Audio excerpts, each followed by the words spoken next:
السلام علیکم ورحمۃ اللہ وبرکاتہ۔ بسم اللہ الرحمن الرحیم۔ عزیز طلباء، فن نحو کی مشہور و معروف کتاب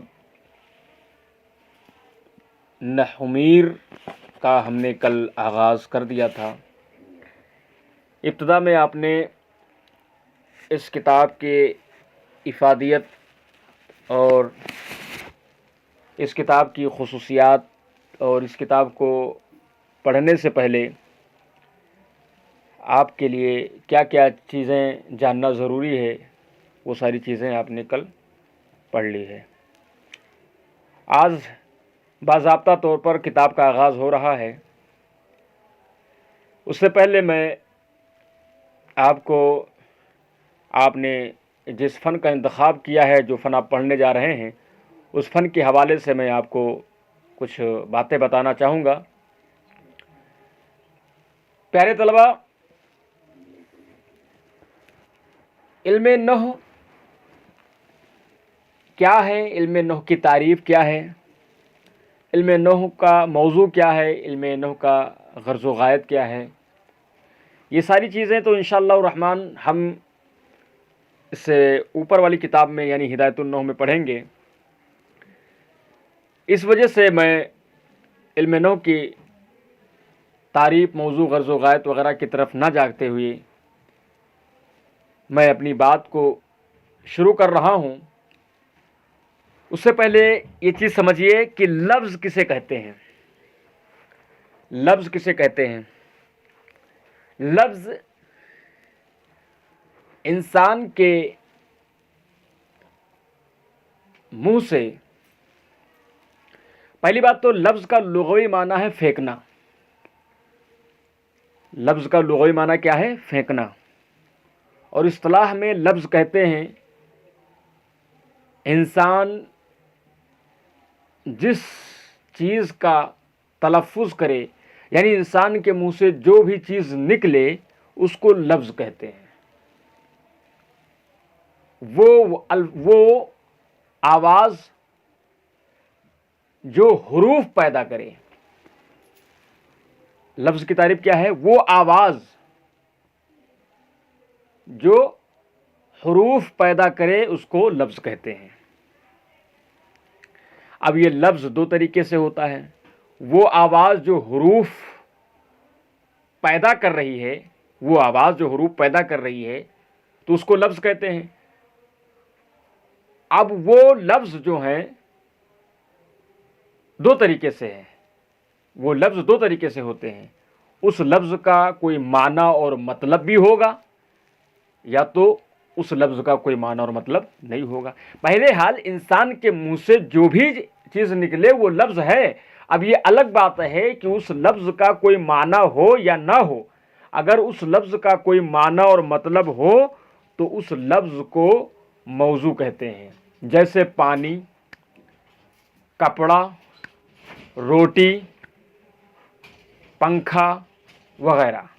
تو یہ ایسے لفظ ہیں جو ہمارے منہ سے نکل رہے ہیں اور اس کا ایک معنی بھی ہے جو ہمیں سمجھ میں آ رہا ہے، تو اس کو موضوع کہتے ہیں۔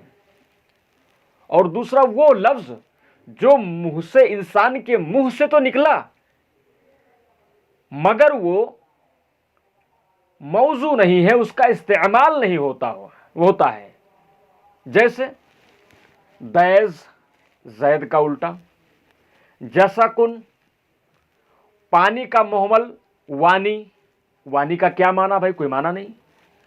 کپڑا کا جو ہے محمل وپڑا، وپڑا کا کیا معنی ہے؟ کوئی معنی مطلب نہیں۔ کھانا کا محمل وانا، کوئی معنی مطلب نہیں۔ پنکھا کا محمل ونکھا، کوئی معنی مطلب نہیں۔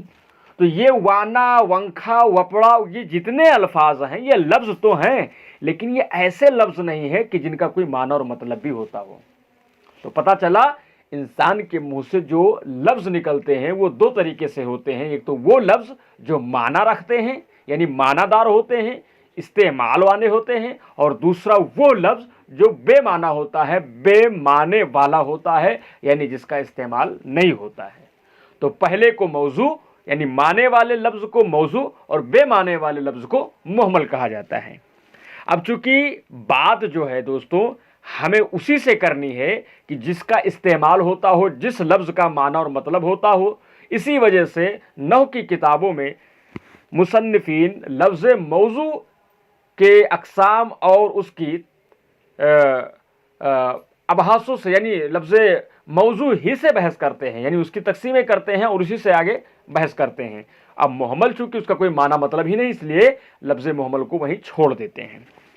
فرماتے ہیں فصل بدا کی لفظ مستعمل در سخن عرب بر دو قسم است. فصل کرے بدا کی جان لو کی، بدا کی تو جان لے کہ لفظ مستعمل در سخن عرب، عرب کے زبان میں استعمال ہونے والے لفظ، عرب کے زبان میں استعمال ہونے والے لفظ بر دو قسم پر ہے. دیکھیے استعمال کا انہوں نے لفظ، استعمال ہونے والے لفظ کا انہوں نے ذکر کیا، یعنی عرب کے زبان میں جو استعمال ہونے والے لفظ ہیں اس سے محمل کو انہوں نے خارج کر دیا، کیونکہ محمل جو ہوتا ہے وہ استعمال نہیں ہوتا ہے. اسی وجہ سے انہوں نے کہا کہ بدا کے لفظ مستعمل در سخن عرب بر دو قسم است، عرب کی زبان میں استعمال ہونے والے لفظ یہ دو قسم پر ہیں، بر دو قسم است، دو قسم پر ہے. مفرد و مرکب، ایک مفرد ہے اور دوسری قسم مرکب ہے. آپ مفرد اور مرکب کی تعریف پڑھے ہوں گے تو آپ کو پتا ہوگا. مفرد جو ایک معنی پر دلالت کرے، جیسے رجل ایک آدمی، قلم ایک قلم، قلنسوۃ ایک ٹوپی. تو مفرد کسے کہتے ہیں؟ جو ایک معنی پر دلالت کرے. شجر درخت، ایک درخت، ولد ایک لڑکا. اور مرکب اس لفظ کو کہتے ہیں جو دو، چلیے اس کا ذکر آگے آئے گا، کیونکہ یہاں پر مرکب کی تعریف تو یہی ہے کہ جو دو یا دو سے زیادہ الفاظ، یا مفرد جو ایک معنی پر دلالت کرے اور مرکب اس سے زیادہ معنی پر دلالت کرے. بہرحال یہاں پر اس کی تعریف الگ ہے تو ہم اس کو وہاں پر ذکر کریں گے. فرماتے ہیں کہ مفرد و مرکب، مفرد لفظی باشد تنہا کی دلالت کند بر یک معنی. کریں مفرد ایسا لفظ ہے، مفرد لفظی باشد، مفرد ایسا لفظ ہے، ٹھیک ہے، مفرد لفظی باشد، مفرد ایسا لفظ ہے، مفرد ایک ایسا لفظ ہے. ہم نے بتایا تھا کہ جب فارسی کے آخر میں یا لگا دیا جاتا ہے تو اس سے ایک کا معنی پیدا ہوتا ہے، ٹھیک ہے. تو وہی کہہ رہے ہیں مفرد لفظی باشد، مفرد ایک ایسا لفظ ہے تنہا کی دلالت کند، جو کہ تنہا دلالت کرے بر یک معنی، ایک معنی پر، ایک معنی پر دلالت کرے. اور کریں آگے فرماتے ہیں وآرا کلمہ گویند، وآ یعنی اس مفرد کو، وآرا اور اس مفرد کو کلمہ گویند، کلمہ کہتے ہیں. یعنی مفرد تو کہتے ہی کہتے ہیں اور اس مفرد کو ایک اور نام دیا جاتا ہے، اس کو کلمہ کہتے ہیں، اس کو کلمہ کہتے ہیں. جیسے رجل، قلم، ہے نا، خبز، تو اسی کو آپ چاہے مفرد کہہ لو چاہے آپ کلمہ کہہ لو. کریں وآرا کلمہ گویند، اور اس کو کلمہ کہتے ہیں. وکلمہ برسہ قسم است، اور کلمہ تین قسم پر ہے. یعنی یہ کلمہ جو یہ مفرد جو ہے آپ کہہ لو، آپ چاہے یہ کہہ لو کہ مفرد تین قسموں پر ہے، یا آپ یہ کہہ لو کہ کلمہ تین قسموں پر ہے. کون کون ہے وہ تین قسم ہے؟ کرے اسم چوں رجل، اسم جیسے رجل، و فعل چوں ضربا، اور فعل جیسے کہ ضربا، و حرف چوں حل، اور حرف جیسے کہ حل. ٹھیک ہے. اسم کی مثال جیسے رجل. آپ اسم کی تعریف کیا ہے دوستو؟ اسم کی تعریف، اسم وہ کلمہ ہے جو اپنے معنی پر، اپنے معنی پر خود دلالت کرے. یا یہ کہہ لو اسم وہ کلمہ ہے جو خود معنی پر دلالت کرے لیکن وہ معنی کسی زمانے کے ساتھ ملا ہوا نہ ہو. اسم کی تعریف کیا ہے؟ اسم وہ کلمہ ہے جو خود معنی پر دلالت کرے، یعنی وہ معنی بتانے میں کسی اور کلمے کا محتاج نہ ہو، بلکہ اس کے اندر اتنی حیثیت اور اتنی طاقت خود ہو کہ وہ خود اپنا معنی بتا رہا ہو، لیکن اس کے ساتھ ساتھ وہ جو ہے معنی کہ اس معنی کے اندر کوئی زمانہ نہ پایا جاتا ہو، یعنی ماضی، حال، مستقبل کوئی زمانہ نہ پایا جاتا ہو. اور فعل وہ کلمہ، ہاں مثال بھی لے لو اسم کی مثال، جیسے رجل کا معنی ہوتا ہے آدمی یعنی مرد. اب مرد کے اندر